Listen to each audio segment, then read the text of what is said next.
بسم اللہ الرحمن الرحیم۔ السلام علیکم ناظرین۔ ادرک کی چائے سینے کے جکڑنے اور شدید نزلے میں انتہائی مفید ہے۔ چینی کے بغیر چائے استعمال کی جائے تو تب ہی فائدہ دیتی ہے۔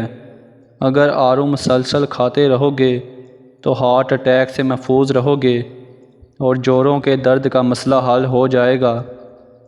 پانی میں عرق گلاب ملا کر پیا کرو، چہرہ ہمیشہ جوان رہے گا۔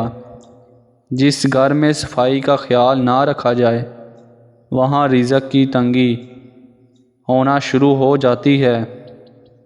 پانی میں ہلدی شامل کر کے پی لینے سے پیٹ کی صفائی ہو جاتی ہے۔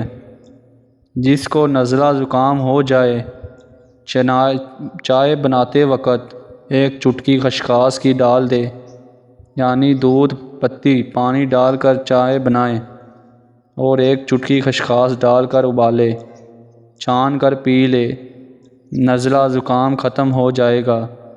نہایت ہی آزمودہ ہے۔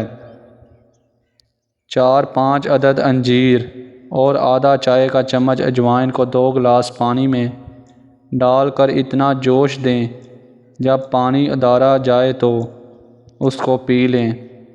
ہفتے میں 2 بار ایسا عمل کرنے سے دمہ جیسی بیماریاں اور سانس کی تکلیف ختم ہو جاتی ہے۔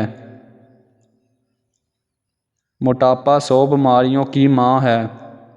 صبح نہار منہ لہسن کی 2 تریاں 1 کپ لیموں کے قہوے کے ساتھ کھائیں، تمہارے پیٹ کی چربی برف کی طرح پگھل جائے گی۔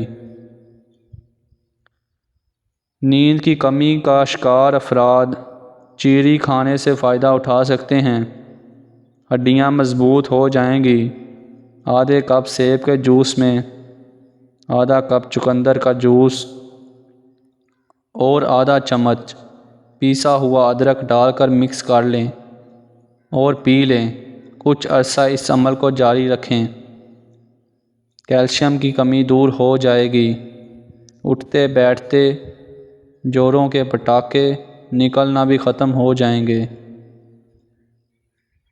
ہاتھ پاؤں کی خوبصورتی کے لیے دودھ کی بلائی میں سرکہ ڈال کر لگاؤ۔ پیٹ میں درد رہتا ہے تو نہار منہ دہی کھاؤ۔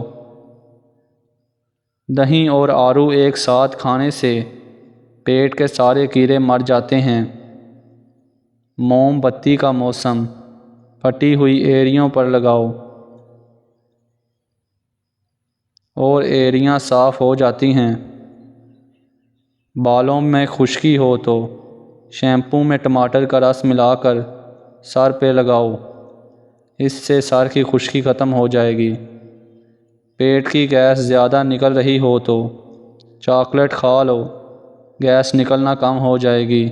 سبز پیاز کے پتے بواسیر والے شخص کو نہار منہ کھلانے سے بواسیر ختم ہو جاتی ہے۔ مزید ہماری ایسی ویڈیوز دیکھنے کے لیے ہمارے چینل کو سبسکرائب کیجیے۔ ملتے ہیں انشاءاللہ اگلی ویڈیو میں، تب تک کے لیے اللہ حافظ۔ شکریہ۔